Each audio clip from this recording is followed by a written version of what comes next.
अल्हम्दुलिल्लाह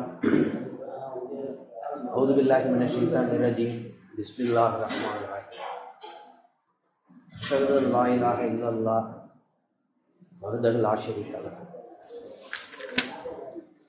அல்லாஹ்வின் பெயரால் மிக்க அருளாளர் மிக்க கருணையாளர். அவர் தனித்தவர், எந்தவித தேவைகளும் அற்றவர், வணக்கத்திற்குரியவர் இந்த ஒரு கடவுள் மட்டும் என்று நான் சாட்சியம் பகர்கின்றேன். அவரை தவிர வேறு கடவுள் இல்லை. அல்ஹம்துலில்லாஹ்.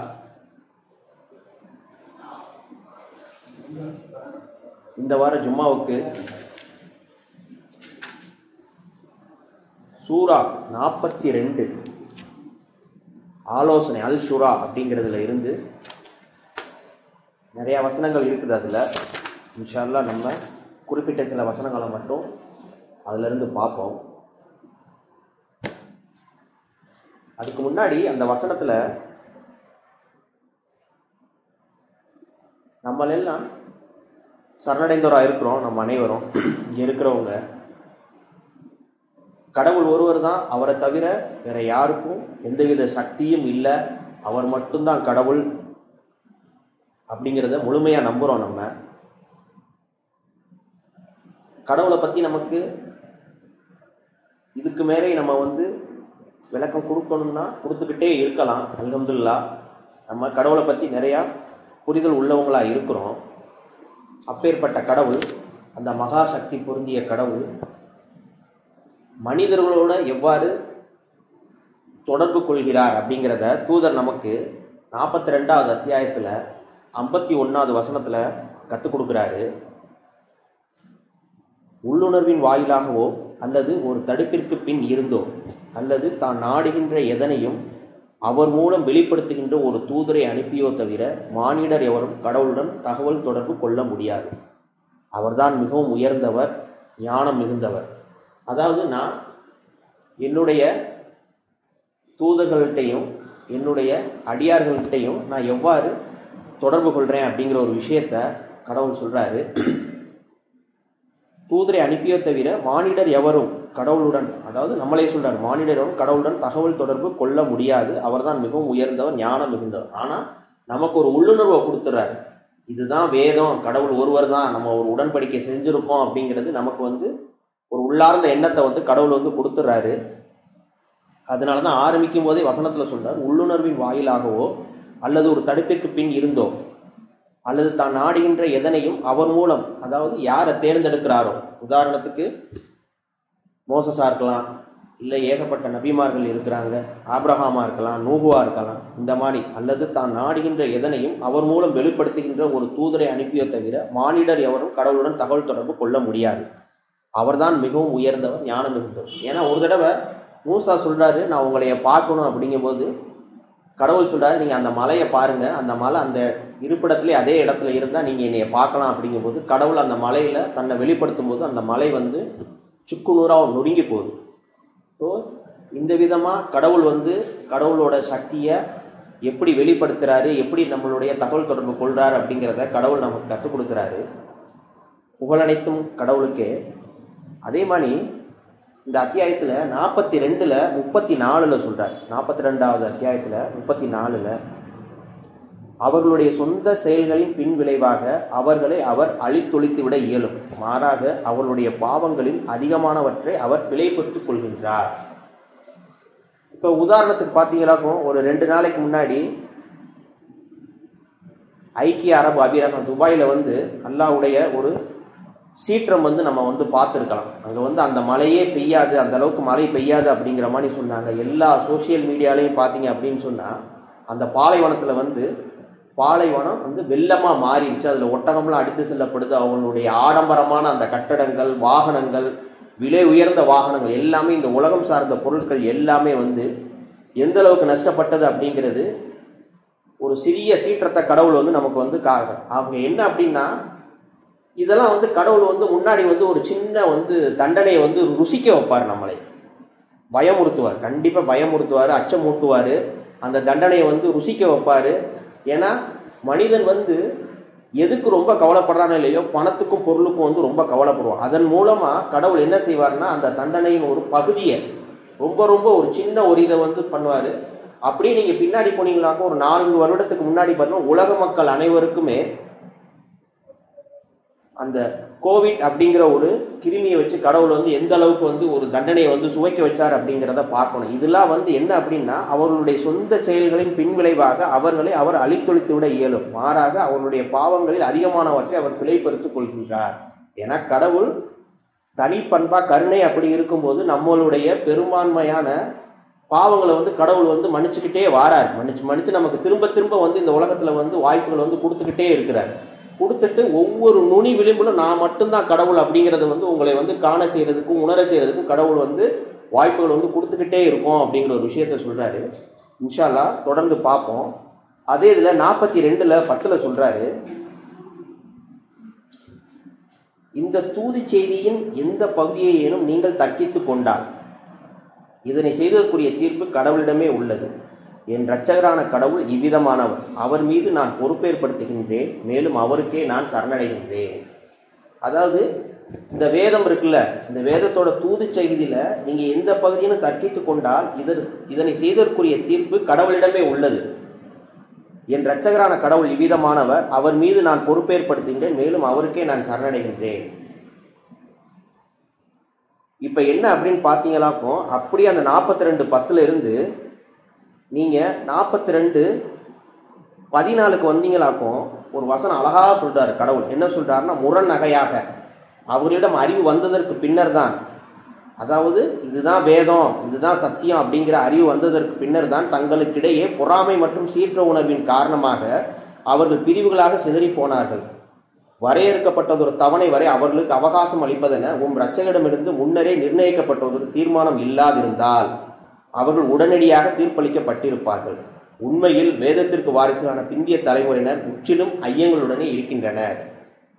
10வது வசனம் வாசித்தேன். இந்த தூது செய்தியின் எந்த பகுதியேனும் நீங்கள் தர்க்கித்து கொண்டால் இதனை செய்ததற்குரிய தீர்ப்பு கடவுளிடமே உள்ளது. என் இரட்சகரான கடவுள் இவ்விதமானவர்.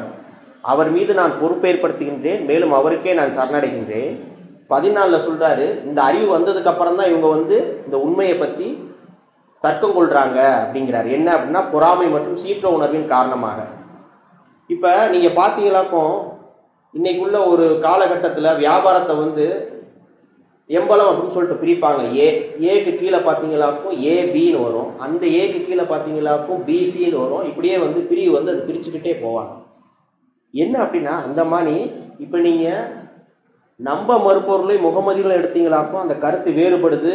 ஆனா அவங்களுக்கு வந்து இவங்க வந்து நாங்க வந்து ரொம்ப வந்து உண்மையா இருக்கிறோம் அப்படின்னு நினைப்பாங்க. இப்ப முகமதியர்களையும் சரணடைதலும் உள்ளவங்களை எடுத்துக்கிட்டீங்க அப்படின்னு சொன்னா, நம்ம வந்து கடவுளால் வந்து தேர்ந்தெடுக்கப்பட்டிருக்கோம், நம்ம வந்து இந்த வேதத்தை பின்பற்றோம், கடவுளை மட்டும்தான் வழிபடுறோம் அப்படின்னு நம்ம நினைச்சுக்கிட்டு இருக்கோம். இப்ப சரணடைதலுக்குள்ளேயே நீங்க பாத்துக்கிட்டீங்க அப்படின்னு சொன்னீங்களாக்கும், சில பேர் வந்து இந்த குரான்ல ஒரு கருத்தை வந்து ஏத்துக்குருவாங்க, அடிக்குறிப்பை ஏத்துக்குருவாங்க. சில வசனங்களை வந்து வேற ஒரு கருத்தை கொண்டு வந்து அவங்களுக்கு இதுதான் சரின்னு படுது அப்படிங்கிற ஒரு இதை கொண்டு வருவாங்க. அப்ப என்ன அப்படின்னா, இதெல்லாம் பாத்தீங்களா அப்படியே பிரிவுக்கு கீழே உட்பிரிவுக்கு கீழே அது அப்படியே போய்கிட்டே இருக்கும். இதைதான் என்ன சொல்றாருன்னா கடவுள், முரணகையாக அவர்களிடம் அறிவு வந்ததற்கு பின்னர் தான் தங்களுக்கிடையே பொறாமை மற்றும் சீற்ற உணர்வின் காரணமாக. நீங்க அப்படி எடுத்து பார்த்தீங்க அப்படின்னு சொன்னா அதுல ஒன்றும் உபயோகமே கிடையாது. நம்ம சரணடைதல்ல இருக்கிறோம், கடவுள் மட்டும்தான் லாயிலாக இல்லல்ல அப்படின்னு சொல்றோம். ஆனா நமக்குள்ளே வந்து அந்த பிரிவுகள் வந்து பிரிஞ்சுக்கிட்டே போகுது. ஏன்னா ஒவ்வொருத்தருக்கும் ஒவ்வொரு விதமான கருத்தை வந்து அவங்க வந்து முன்னோக்கி கொண்டு போறாங்க. அப்ப என்ன அப்படின்னா, திருப்பி நீங்க மறுபடியும் வாங்க, இதுக்கு வந்தீங்களாக்கும் இதற்கான தீர்ப்பு கடவுளிடம் தான் உள்ளது. அப்ப என்ன அப்படின்னா, நன்கு அறிவில் பண்பட்டவர்கள், ஞானம் பெற்றவர்கள், அல்லாஹ்வால் ஆசீர்வதிக்கப்பட்டவர்கள் என்ன செய்வாங்கன்னா, அந்த இடத்துல கோபமே கொள்ள மாட்டாங்க. அவங்களுக்கு விளக்கம் கொடுக்க வேண்டியது உங்களுடைய கடமை. கண்டிப்பா நம்ம அதை நினைவூட்டல் கொடுக்கணும். அது எந்த சாரர் பிரிவா இருந்தாலும் நம்ம கொடுக்கணும், அழகிய முறையில கொடுக்கணும், சரியான முறையில கொடுக்கணும். அதற்கப்புறமா அவங்க கேட்கல அப்படின்னு சொன்னா, அதுதான் அவங்களுக்கு சரின்னு பட்டதுன்னு சொன்னா, உங்களுடைய பெரிய பலமே என்ன அப்படின்னு கேட்டா அமைதி, பொறுமை அப்படிங்கிற ஒரு விஷயத்த சொல்றாரு. ஏன்னா கடவுள் இவ்விதமானவர், அவர் மீது நான் பொறுப்பேற்படுத்துகின்றேன், மேலும் அவருக்கே நான் சரணடைகின்றேன். அப்ப என்ன அப்படின்னா, மறுபடியும் நீங்க வாங்க, இந்த தூது செய்தியின் எந்த பகுதியேனும் நீங்கள் தற்பித்து கொண்டால் இதற்கு செய்திக்குரிய தீர்ப்பு அவங்க செய்யறாங்க அப்படின்னு சொன்னா அதற்கான தீர்ப்பு கடவுள்கிட்ட இருக்கு அப்படிங்கிறத நம்ம ஒத்துக்கணும். ஏன்னா அதுக்கப்புறம் 14 இந்த ஒரு விஷயத்த சொல்லிடுறாரு. திரும்ப நான் படிக்கிறேன், 42:13, மார்க்கம் ஒன்றே ஒன்றுதான் அப்படிங்கிறார். நோவாவுக்கு விதிக்கப்பட்ட அதே மார்க்கத்தை தான் அவர் உங்களுக்கு விதித்துள்ளார். மேலும் நாம் உமக்கு உள்ளுணர்வு அளித்ததும் ஆபிரகாம், மோசஸ் மற்றும் ஜீசஸுக்கு விதித்ததுமாவது. மார்க்கம் ஒன்றே ஒன்றுதான் அப்படிங்கிறார். எங்க இருந்து? நோவோட காலத்திலிருந்து சொல்றார். நோவாவுக்கு விதிக்கப்பட்ட அதே மார்க்கத்தை தான் அவர் உங்களுக்கு விதித்துள்ளார். மேலும் நாம் உமக்கு உள்ளுணர்வு அளித்ததும் ஆபிரகாம், மோசஸ் மற்றும் ஜீசஸுக்கும் விதித்ததுமாவது. இந்த ஒரு மார்க்கத்தை நீங்கள் ஆதரிக்க வேண்டும், மேலும் அதனை பிரித்து விடாதீர்கள். என்ன சொல்றாரு? மார்க்கத்தை பிரித்து விடாதீர்கள் அப்படிங்கிறாரு. அவர்கள் அதனை செய்ய வேண்டும் என்று நீர் அழைக்கின்றீரோ அதன் பால் போலி தெய்வ வழிபாடு செய்பவர்கள் பெரும் சீற்றம் அடைவார்கள். தான் நாடுகின்ற எவரையும் கடவுள் தன்பால் மீட்டுக் கொள்கின்றார். முற்றிலும் சரணடைந்தவர்கள் மட்டுமே அவர் தன்பால் வழி நடத்துகின்றார். அறிவில் நன்கு பண்பட்டவர்கள் யாரு கடவுளை முழுமையா நம்புறாங்களோ அது கடவுளுக்கு தெரியும். என்னை மட்டும் வழிபடுறவங்களை முற்றிலும் சரணடைந்தவர்கள் மட்டுமே அவர் தன்பால் வழி நடத்துகின்றார். அவர்களை மட்டுமே நான் நேர்வழியின் பால் நடத்துவேன். இது எங்க வருதுன்னா, நம்ம முதல் அத்தியாயம் பார்க்குறோம்ல, அல்ஃபாத்திகால திறவுகோல், அதில் சரியான பாதை எங்களை வழிநடத்துகிறாங்க அப்படின்னு சொல்லிட்டு 6வது வசனத்தில் வரும். அதை நம்ம தினந்தோறும் அல்லாட்ட பிரார்த்தனை செய்து கேட்கக்கூடியவங்களா இருக்கணும். இப்போ என்ன அப்படின்னா, மார்க்கம் ஒன்றே ஒன்றுதான். அப்போ நூஹோட காலத்தில் என்ன இருந்துச்சுன்னா, லா இலாஹ இல்லல்லாஹ் மட்டும்தான். மார்க்கத்தின் கடமைகள் யாருக்கு கொடுக்கப்படுது அப்படின்னா ஆபிரகாமுக்கு தான் கொடுக்கப்படுது. அதை தான் இந்த ஒரு 2 வசனத்தை சொல்றேன். கடவுள் என்ன சொல்றாருன்னா, எப்படி நீங்க தொழுகுவீங்க, எப்படி சஜிதாக்கு போவீங்க, இந்த கேள்வியெல்லாம் கேட்பாங்க. எல்லாத்தையுமே கடவுள் ஆபிரகாமுக்கு கற்றுக் கொடுத்துட்றாரு. இப்படிதான் செய்யணும், இந்த முறையில தான் செய்யணும் அப்படிங்கிறது. அதுதான் அதுக்கு ஒரு வசனத்தை சொல்றாரு. 21:73,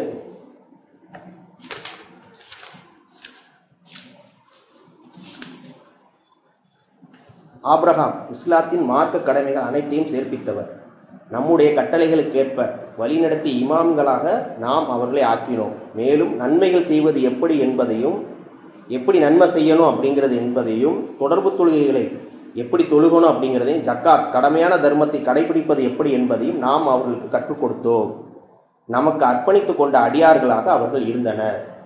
அதாவது தூதர்கள் எல்லாத்தையுமே சொல்றாரு. மார்க்க கடமைகள் யாருக்கு கொடுக்கப்படுது அப்படின்னு சொன்னா இப்ராஹிம் கொடுக்கப்படுது. இப்ராஹிமுக்கு முன்னாடி நூகுலாம் இருக்கிறாங்க. நூகுடைய காலகட்டத்தில் இந்த கடமைகள்லாம் இல்லை. லா இலாஹ இல்லல்லாஹ் அப்படிங்கிற ஒரு விஷயம் இருக்குது. இதை நம்ம வேதத்தின் மூலமா நம்ம கத்துக்கிறோம். கடவுள் மிக்க கருணையாளர் நம்ம கற்றுக் கொடுக்குறாரு. நம்முடைய கட்டளைகளுக்கேற்ப வழிநடத்தி இமாம்களாக நாம் அவர்களை ஆக்கினோம். மேலும் நன்மைகள் செய்வது எப்படி என்பதையும், தொடர்பு தொழுகைகளையும், ஜக்காத் கடமையான தர்மத்தையும் கடைபிடிப்பது எப்படி என்பதையும் நாம் அவர்கள் கற்றுக் கொடுத்தோம். நமக்கு அர்ப்பணித்துக் கொண்ட அடியார்களாக அவர்கள் இருந்தனர். இப்ப என்ன அப்படின்னா, இந்த பாரம்பரிய முஸ்லிம்கள் சில பேர் இந்த வசனத்தை எடுத்து வச்சுக்கிட்டு முகமது தான் போய் தொழுகையை குறைச்சிட்டு வந்தார், இப்படிதான் தொழுகணுங்கிறத கற்றுக் கொடுத்தார், அதனால அவர் மீது கொண்ட பேரன்பின் காரணமாக கடவுளுக்கு மேலாக அவங்க முகமது நபியை புகழ்ச்சியை ரொம்ப புகழ் பாடுவாங்க, துதி பாடுவாங்க. ஆனா முகமதுட்டே சொல்றாரு இப்ராஹிம் மார்க்கத்தை பின்பற்றுவீராக அப்படிங்கிறது நமக்கு நன்கு பரிச்சயமான வசனம், நன்கு பரிச்சயமான ஒரு விஷயம், நமக்கு நன்கு தெரிந்த ஒரு விஷயம். ஆனா இப்ராஹிம்க்கு நீங்க கேட்கும்போது நமக்கே இந்த சந்தேகம் வரும், எனக்கே வரும். அப்படிங்கும்போது இந்த வசனத்தின் மூலம் சொல்றாரு, நீ எப்படி நன்மை செய்யணும், எப்படி தொழுகணும், எப்படி ஜக்காத் கொடுக்கணும் அப்படிங்கிறத சொல்லிடுறாரு. அதனாலதான் நான் ஆரம்பிக்கும் போது சொன்னேன், 42:51 அவர் உள்ளுணர்வின் வாயிலாக ஒரு தடிப்பின் பின் இருந்தோ தூதர்களுக்கும் நபிமார்களுக்கும் நான் கற்றுக் கொடுக்குறேன் அப்படிங்கிற ஒரு விஷயத்த கடவுள் சொல்றாரு. அப்ப என்ன அப்படின்னா, இந்த குர்ஆன் நீங்க படிக்க படிக்க உங்களுக்கு ஞானத்தையும் அறிவையும் ஊற்றாக ஊற்றிக்கொண்டே கடவுள் கற்றுக் கொடுத்துக்கிட்டே இருப்பார்.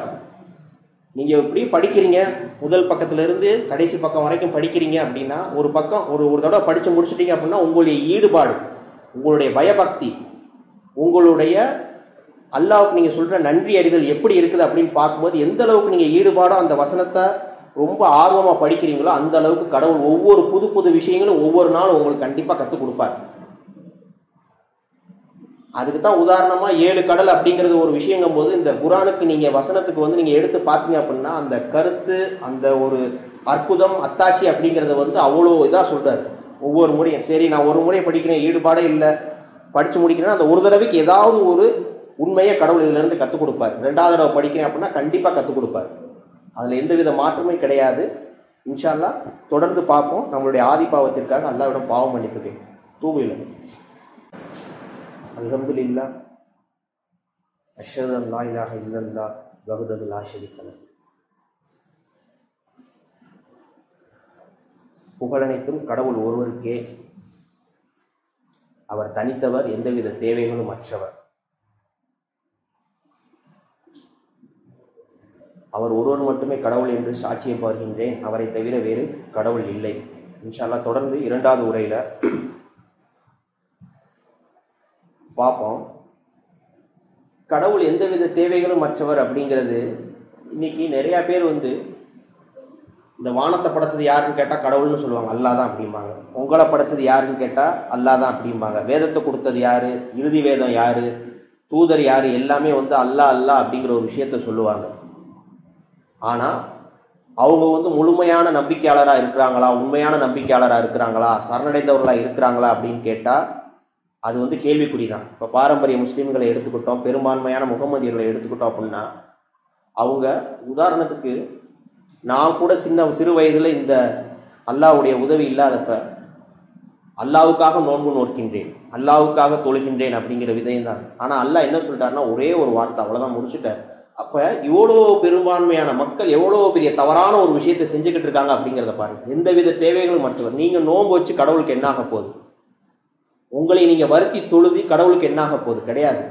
உங்களுடைய ஆன்மாவை நீங்கள் பாதுகாக்கணும் அப்படிங்கிற ஒரு விஷயத்துக்காண்டி தான். நீங்கள் தொழுகிறது மூலமாக உங்களுடைய பெற்றோரையோ உங்களுடைய மனைவியோ குழந்தைகளையோ காப்பாற்ற முடியவே முடியாது.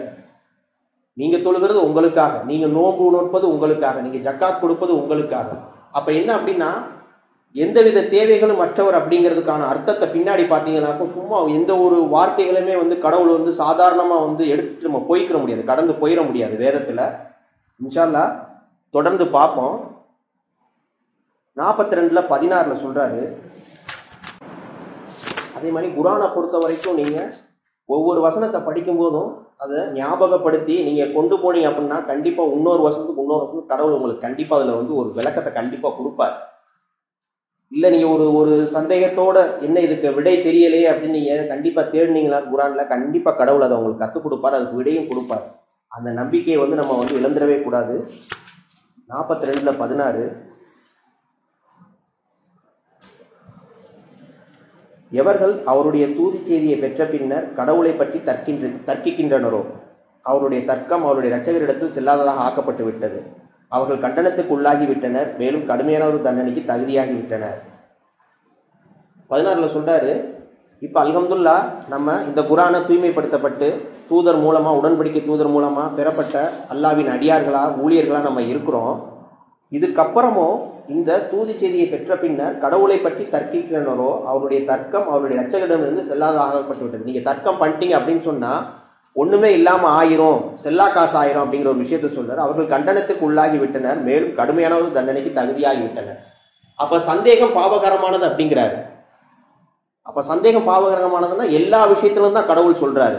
சிறு சந்தேகம் கூட பாவகரமானது அப்படிங்கும் போது நம்ம கடவுள் உண்மை அப்படின்னு நம்புறோம். அப்ப கடவுளால கொடுக்கப்பட்ட இந்த வேதம் அனைத்தும் உண்மை அப்படிங்கிறதுல எந்த ஒரு சந்தேகமும் நமக்கு வரவே கூடாது. உண்மை இல்லை அப்படிங்கிற ஒரு விஷயம், இந்த ஒரு வார்த்தை கூட இல்லை அப்படிங்கிறது வரக்கூடாது. மேபி ஹியூமன் எரர்ல வரலாம், டிரான்ஸ்லேட் பண்ணும்போது வரலாம், பிரிண்டிங் மிஸ்டேக்ல வரலாம். ஆனா கடவுள் அந்த இடத்துல எந்த ஒரு இடத்துலையுமே தவறிழைக்காதவா தான் இருக்கிறாரு. எவர்கள் அவருடைய தூதி செய்தியை பெற்ற பின்னர் கடவுளை பற்றி தர்க்கிக்கின்றனரோ அவருடைய தர்க்கம் அவருடைய இரட்சகரிடம் செல்லாதாக ஆக்கப்பட்டுவிட்டது. இந்த தர்க்கம் அவங்களுக்கு பயனற்றதாகுது அப்படிங்கிற ஒரு விஷயத்த சொல்றாரு. அவர்கள் கண்டனத்துக்கு உள்ளாகிவிட்டனர், மேலும் கடுமையானதொரு தண்டனைக்கு தகுதியாகிவிட்டனர். என்ன அப்படின்னா எப்படி இந்த நம்ப மருத்துவ ஒட்டிக்கிட்டு நாங்கள் கடவுளை மட்டும்தான் வழிபடுறோம்னு செஞ்சுக்கிட்டு எல்லாம் செய்யறாங்களோ அது எப்படி ஒரு வழுக்குப்பாறையில விழுந்த தூசி மாணி போகுதோ அது மாணியுமே நீங்க அல்லாஹ்வுடைய அடியார்களாக இருந்ததுக்கு அப்புறமும் இதுல ஏதேனும் சந்தேகம் இருந்தால் உங்களுடைய நம்பிக்கையும் பயனற்றதாகிவிடும் அப்படிங்கிற ஒரு விஷயத்த சொல்றாரு.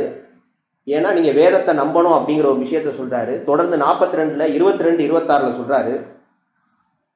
அவர்கள் செய்த ஒவ்வொன்றை பற்றியும் கவலையுற்றவர்களாக வரம்பு இருளை நீர் காண்பீர். ஒவ்வொன்றும் திரும்பி அவர்களை மீண்டும் மீண்டும் தொந்தரவு செய்யும். நம்பிக்கை கொண்டு நன்னெறியான ஒரு வாழ்வு நடத்தியவர்களை பொறுத்தவரை அவர்கள் சுவனத்தின் தோட்டங்களில் இருப்பார்கள். அவர்கள் விரும்புகின்ற எதனையும் அவருடைய இரட்சகனிடமிருந்து அவர்கள் பெறுவார்கள். இதுவே மகத்தான ஆசீர்வாதமாகும். அதாவது நம்பிக்கையாளர்களுக்கும் நம்ம மறுப்பவர்களுக்கும் உள்ள வித்தியாசத்தை சொல்றாரு. அவர்கள் செய்த ஒவ்வொன்றை பற்றியும் கவலையுற்றவர்களாக வரம்பு மீறுவர்களே. நீங்கள் பார்க்குறீங்க, இப்போ நம்ம சொல்லும்போது நம்மளை வந்து கிண்டலும் கேலியும் பண்ணுவாங்க. ஒவ்வொன்றும் திரும்பி வந்து அவர்களை மீண்டும் மீண்டும் தொந்தரவு செய்யும்.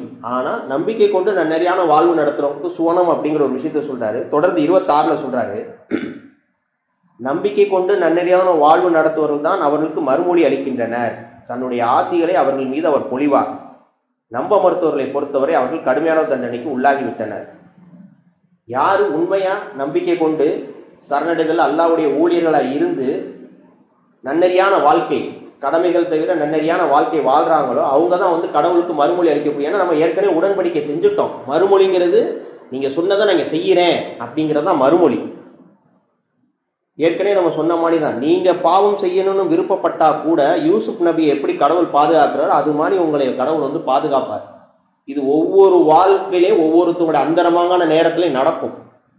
நீங்களே விருப்பப்பட்டாலும் அந்த சூழ்நிலைக்கு தள்ளப்பட்டாலும் அந்த எதுக்க இருக்க ஆள் வந்து அந்த சூழ்நிலை வந்து இல்லாம கடவுள் வந்து மாத்திடுவார். அப்ப நீங்க புரிஞ்சுக்கலாம் எந்த அளவுக்கு நீங்க கடவுளுக்கு நெருக்கமா இருக்கிறீங்க அப்படிங்கிற ஒரு விஷயத்த. இந்த வசனத்துக்கு விளக்கம் எப்படி கொடுக்கறதுன்னு தெரியல. இது வந்து நம்ம வந்து உண்மையா நம்ம வாழ்க்கையில் நடக்கக்கூடிய விஷயங்கள் மூலமா நம்ம கண்டிப்பா கடவுளை உணரலாம். அதை தான் சொன்னேன் ஏற்கனவே, உங்களுடைய சைத்தான் நெருங்குறான் அப்படின்னு சொன்னா நீங்க அல்லாட்ட வந்து உடனடியாக உள்ளார்ந்த எண்ணத்துல வந்து நீங்க வந்து இது தவறு அப்படிங்கிற ஒரு விஷயத்துக்கு நீங்க போகும்போது கண்டிப்பா கடவுள் வந்து அது தவறான ஒரு விஷயங்கிறத கடவுள் வந்து உங்களுக்கு கண் முன்னாடி சுட்டி காட்டுவார். ரெண்டாவது, நீங்களே அது அப்படி போறீங்கன்னா அந்த தவறு செய்யறதுக்கு கடவுள் உங்களை விடமாட்டார்.